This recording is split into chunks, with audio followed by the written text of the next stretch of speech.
Et bonjour mon petit soleil, j'espère que tu vas bien. Aujourd'hui pour l'épisode 6, j'ai envie de me laisser porter, voilà. J'ai envie de me laisser porter sans notes, juste avec un thème en tête et je vais laisser parler mon cœur, sans trop parler non plus. Promis, je vais faire de mon mieux. On se retrouve aujourd'hui pour parler, des relations saines. J'en ai parlé un peu dans l'épisode précédent, et il me semblait très, au final, évident et important, de faire un épisode entier à ce sujet-là. Parce qu'on idéalise beaucoup les relations saines et on va pas se le cacher, c'est merveilleux. Mais attention, oh là là, ah c'est pas juste deux personnes qui se rencontrent, qui se font plein de bisous, qui s'aiment et c'est l'amour fou, hein. Permettez que je boive une petite gorgée là, hein. Non, l'amour sain, c'est sans doute ce qui demande le plus de travail sur soi.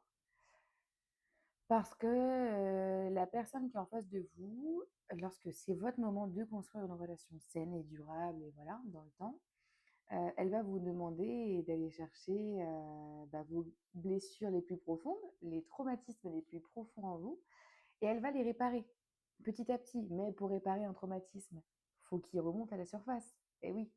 Ah! Ah bah, il y a rien de trop facile, hein, là-dedans. Ah non, non, non. Non, non.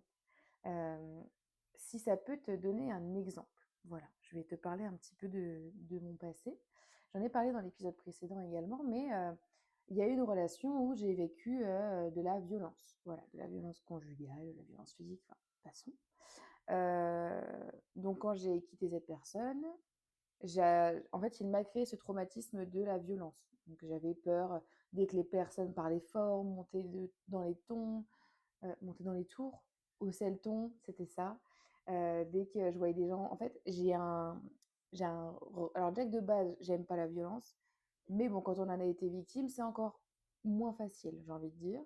Et donc voilà, ça c'était pour vous expliquer le passé, donc un trauma que j'ai eu. Mon conjoint actuel, au tout début qu'on était ensemble, je me rappelle, donc c'est vraiment quelqu'un de non violent, hein, on va pas se le cacher. C'est une personne très douce, très gentille, voilà, très, très bienveillante. Mais on a tous des moments où on vrille, et à un moment donné, je sais plus pourquoi, sans rentrer dans les détails non plus, mais il a tapé mais dans un mur ou je sais plus où c'était, mais c'est parce qu'il était un petit peu en colère, mais c'était pas du tout contre moi, OK? Je tiens à préciser. Alors moi, ça m'a mis dans un en fait, ça m'a paralysée. Heu et là, j'ai eu un froid dans tout le corps. Je me suis dit: «Ah non, mais ça peut être possible, en fait, c'est fini. Ah, toi et moi, c'est fini, ça va pas être possible du tout. Oh là là là là!» J'ai dit: «Moi, la violence, j'en ai subi, j'en veux pas. Heu, Quand on l'accepte une fois, on l'accepte toute sa vie. Non, non, non, non, non, non, non, non». Bon, après j'ai pris du temps, on a bien parlé. Je lui ai exprimé aussi, parce que c'est très important pour qu'une personne tu peux être rempli de traumas, rempli de blessures, mais si tu ne verbalises pas ce que tu ressens, si tu mets pas des mots sur tes émotions, tu ne peux pas en vouloir à la personne qui partage ta vie de ne pas faire des choses, en gros, bien pour te rassurer. Si tu lui dis pas juste que tu cries, que tu pleures, que tu lui dis que c'est fini, que tu lui donnes pas d'explication, bah, comment tu veux, enfin, il n'est pas dans ta tête, quoi. C'est plutôt ça que je voulais dire. Donc, faut toujours être dans la communication et dans la verbalisation de nos émotions. Et je pense que nous, c'est la grande force de notre relation, c'est la communication. Franchement, on parle de tout. Donc, pour en revenir à ce trauma-là, je lui ai expliqué, bah, tu vois, toi, pour toi, c'était peut-être rien, c'était juste un excès de colère parce que tu étais frustrée pour je ne sais pas, enfin, voilà, des choses qui te regardent. Mais en tout cas, moi, ça m'a fait raviver ce trauma-là parce que, OK, moi, j'ai vécu ça, donc j'ai pas envie, loin de là, de vivre avec un mec violent, j'en ai eu assez d'un. Donc, soit, je sais pas, tu vois ce que je veux dire? Soit tu comprends et trop cool, soit tu comprends pas, bah tant pis et je me choisis. C'est vraiment chaque trauma, heu, va se réveiller. Ah bah, faut être prêt. Faut être prête, mesdames, si je puis me permettre de parler, au nom des femmes. Forcément à cause de la tromperie, et cetera, j'étais jalouse maladive. Mais parce qu'il faut savoir que, hem, j'ai toujours détecté les tromperies, avec mon intuition plus folle que voilà.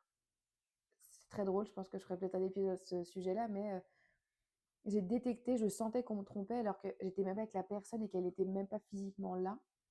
C'est juste dans ma tête, j'avais, il te trompe, il te trompe, il te trompe.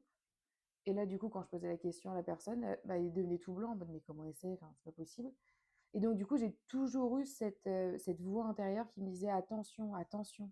Sauf qu'après ça devient de la parano pour tout. On n'a pas confiance en soi, on en a parlé dans l'épisode précédent, mais quand on n'a pas confiance en soi, la vie, elle est vraiment différente. On a peur de tout, on est en insécurité permanente, heu, encore plus quand on est en couple parce qu'on a peur de tout, dès qu'il parle pas au téléphone, dès qu'il envoie pas de message. Enfin franchement, on est blessé, mais c'est chiant, c'est lourd à porter, je pense. Et ça, pareil, au plus tu vas mettre des mots sur ce que tu as vécu, au plus ça va permettre à ton compagnon de comprendre. C'est vraiment, j'insiste sur la compréhension, la communication. C'est ce qui va sauver ta relation, c'est ce qui va te permettre, toi, de te sentir écouté, de te sentir respecté, de pas te sentir folle comme tes ex ont pu te faire passer pour folle. Non, non, non, non, il est là, il t'écoute, mais il faut que tu sois prêt aussi prête à lui dire. C'est pas facile, hein. Franchement, quand tu mets carte sur table avec une personne, moi je l'ai fait, mais parce que j'avais, voilà, pareil, cette voix intérieure qui me disait: il est là pour toi, c'est le bon, c'est vas-y, ose, ose, refais-lui confiance, recrée à nouveau de belles choses. Et mais ça serait à refaire, je recommencerais, mais pareil, voilà, sincèrement. Et pareil, ça va faire 2 ans, on travaille encore sur des choses là, mais en fait, on est. Ce qui est incroyable et ce que je n'aurais pas pensé que c'était capable, hein, parce que j'ai jamais eu vraiment de relation saine avant, c'est juste, bah, dès que j'ai des peurs, dès que je me sens pas bien, dès que je dors mal, dès que j'ai une pensée, dès que j'ai quelque chose, mais je n'ai absolument pas honte. Vraiment, la honte ne fait plus partie de mon vocabulaire, de lui dire. Je vais lui dire, déjà il va le sentir. Ce qui est hyper drôle, c'est qu'il le sent, il me dit: «Bah, c'est bizarre, je te sens pas dedans, qu'est-ce qu'il y a? Qu'est-ce qui se passe? Dis-moi». Moi, c'est pareil. Franchement, j'ai pas de mal à lui dire, «Tu sûr que ça va?» Du coup, c'est drôle parce qu'on se connaît. Donc, «Tu sûr que ça va?» «Oui, oui». Non mais on s'entend. Est-ce que tu es sûre vraiment que ça va ou est-ce qu'il y a un truc que tu aimerais me dire? Bon, bah, OK, il y a peut-être ça en ce moment. OK, bah, vas-y, dis-moi, je t'écoute. Et c'est que ça. Mais c'est magique.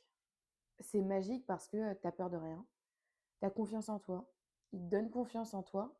Tu lui donnes confiance en lui. Tu l'écoutes sur ses insécurités, tu le rassures. Il t'écoute, il te rassure.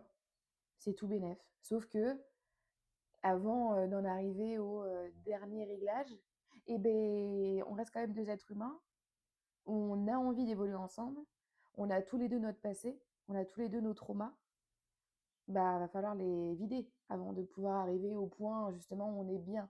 Je pense que sincèrement, on n'est jamais vraiment à 100% bien, mais on peut atteindre cette situation de confiance, de plénitude, d'amour inconditionnel, de bienveillance, où en fait on se crée un cercle tellement doux et apaisant que bah il n'y a pas de problème et du coup tu peux accueillir tes épreuves de la vie, hein, pas forcément que dans ton couple, mais ton couple il est résistant et il est capable d'accueillir toutes les épreuves que l'univers va pouvoir mettre sur vos chemins respectifs. Et c'est pas des mots en l'air, hein. Quand tu te sens pas bien dans ta vie autre que dans ton couple, hein, quel bonheur de pouvoir rentrer chez toi. Il te demande comment ça va et quel bonheur de pouvoir lui dire: «Mais ça va pas». Bah, ça va pas. Voilà. Ça va pas parce que j'ai passé une mauvaise journée, ça va pas parce que, j'ai vécu ça au travail, ça va pas. Et toi, tu le ressens comment? Et qu'est-ce que tu ressens? J'ai l'impression que je décris un couple de psychologues, mais pas du tout. Genre, vraiment, si je devais décrire la relation saine en un mot, la clé de la réussite, hein, communication. Communication. Il n'y a pas de tabou. On parle de tout. On parle de nos insécurités, de nos peurs, que ça soit sur l'avenir, que ça soit sur le présent, en couple, de nos objectifs perso, professionnels. Enfin, et quand en face de toi, tu as quelqu'un qui te regarde et qui te dit mais ça va aller, mais t'es forte, tu vas y arriver. Il n'y a pas de problème, je suis là pour toi, je vais t'accompagner, je vais te soutenir, on y va quoi. Bah, t'as tout gagné, en vrai. Et c'est là que justement, tu regardes ton passé et tu te dis, mais heureusement que ça m'est arrivé, aussi brutal que ça pouvait être à ce moment-là, c'est que déjà j'avais les épaules pour pouvoir réussir à avancer, mais c'est surtout que, mais merci quoi. Enfin, la vie que j'ai maintenant, pour rien au monde, je la change. Mais rien, rien du tout, aucun détail, rien. Même les choses les plus traumatisantes que j'ai pu vivre, même dernièrement, merci. Merci parce que je m'autorise enfin à construire la vie que j'ai toujours voulu avoir, avec un homme merveilleux qui plus est à mes côtés, d'aider les gens, j'adore ça, d'être là face à vous, si vous m'entendez par podcast audio, enfin, de pouvoir vous parler. Vous êtes mes petits soleils, quoi. J'adore. C'est trop cool de partager son histoire, c'est trop cool de recevoir les vôtres, c'est trop cool de recevoir tout, toutes vos émotions, tous vos partages, tous vos avis, toutes vos histoires. J'adore, j'adore et moi, ça me nourrit, vraiment, ça nourrit mon cœur. Et si je peux en revenir au sujet qui est la difficulté d'être en relation saine, au tout début, en général, je te dirais que la chose qui peut te faire tiquer pour te dire que tu es dans une relation saine, c'est que tu vas t'ennuyer. Ah, tu vas t'ennuyer. Ah, tu vas vouloir que ça. Ah, tu vas vouloir que ça crie, tu vas trouver ça trop mou. Moi, je me rappelle, je disais non, mais c'est voilà, bah, c'est sain, quoi. Mais vraiment, je lui disais, on n'a pas du tout le même passé. Moi, j'ai un passé vraiment trauma au possible. Lui, il a ses traumas aussi, mais on s'entend. Lui, pour lui, une relation calme, c'était normal. Quand moi, le quotidien, c'était des disputes, des cris, des crises de jalousie, des trucs comme ça. Donc, forcément, quand tu rencontres quelqu'un qui est juste en accord avec toi, qui te parle pas plus haut que ça, bah, c'est pas que tu. Mais si tu t'ennuies, mais en fait, c'est bah, pour toi, en fait, ton cerveau, il est conditionné à avoir des cris, avoir des trucs, avoir des traumas, avoir des montées d'adrénaline, avoir des peurs, voilà. Et là, non, en fait, juste, tu vas bien. Mais tu vas mettre longtemps. Moi, j'ai mis longtemps à comprendre que c'était normal. Et je me rappelle, ce qui m'a marqué, j'avais beaucoup de mal à dormir. Vraiment, donc on ne vivait pas du tout ensemble, forcément. On venait de se rencontrer. Et je me rappelle que je suis quelqu'un qui ne dort pas forcément facilement bien, voilà, faut pas se le cacher. Et que quand j'allais chez lui pour regarder un film ou autre, et que je posais ma tête sur son torse, en 20 secondes, je m'endormais. Mais je m'endormais profondément. Et je lui bavais dessus et tout. Alors j'ai su que c'était le bon parce qu'il a accepté ma bave. Non mais, sans rigoler. J'ai vu il n'y a pas longtemps, je sais plus, je ne saurais pas reciter, je ne suis pas scientifique, mais que quand tu rencontrais la bonne personne, en fait, il dégageait tellement de sécurité, tu te sentais tellement bien avec lui, qu'en posant ta tête sur son torse, ça te procurait des choses, en gros, des hormones qui te faisaient dormir, enfin, c'est pas hormones, mais qui te sentais directement, c'est bon, t'es en sécurité, t'es bien, vas-y, lâche, lâche et dors. Bah, moi, j'attendais pas qu'ils me disent lâche, hein, ils pouvaient même pas me parler. Vous savez, la meuf relou, on met un 15 ans à choisir un film, on le met et je pose ma tête et je dors, c'est moi. Je fais cette vidéo aussi, cet épisode, pour te dire que de ne pas perdre espoir. Ne perds pas espoir. Tu peux tomber sur les pires conjoints et pires conjointes. Dis-toi que si cette personne a été mise sur ton chemin, c'est que tu avais les épaules pour t'en sortir, les épaules pour te dire que tu valais mieux, les épaules pour te dire que ce qu'il voulait dans sa vie ou ce qu'elle voulait dans sa vie, c'était pas vraiment ce que toi tu voulais, mais que tu t'accommodais souvent pour lui faire plaisir et ne pas avoir peur et ne pas le perdre, et que si tu t'autorises vraiment à prendre du recul, à te demander ce que toi tu veux dans la vie, sans personne autour, tu es toute seule, tu es tout seul, tu te demandes ce que tu veux vraiment, là tu vas attirer les personnes qui voudront les mêmes choses que toi, si ce n'est peut-être pas les mêmes choses, mais qui vont accepter que toi tu pars dans cette direction-là, quand lui partira ou elle dans l'autre direction, mais que vous pouvez avancer ensemble. Ça existe. Ne perds pas espoir. Envoie-moi un message si tu as besoin d'un soin, qu'on aille casser toutes tes petites blessures, tous tes traumas qui sont cristallisés dans ton corps et qui peut-être te bloquent dans ce cercle vicieux. Mais tu peux en sortir. Tu peux en sortir. Il suffit d'y croire. C'est pas un chemin facile. La guérison, encore une fois, ce n'est pas facile. Mais franchement, ça t'apporte tellement une paix intérieure que je peux que te conseiller d'y aller. Voilà. Faut y croire. J'ai la chance d'être une amoureuse de l'amour, comme on dit, inconditionnellement. J'ai toujours cru en l'amour, vraiment, même malgré tout ce qu'on m'avait fait.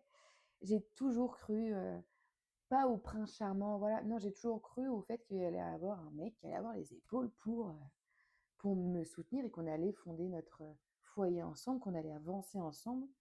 Et j'ai bien fait d'y croire et je me remercie d'y avoir cru, vraiment. Et un point aussi que j'aimerais te dire, parce que autour de moi, il y en a beaucoup qui sont dans ce stade-là. Les critères physiques, on arrête, hein. On arrête. Alors, je m'entends.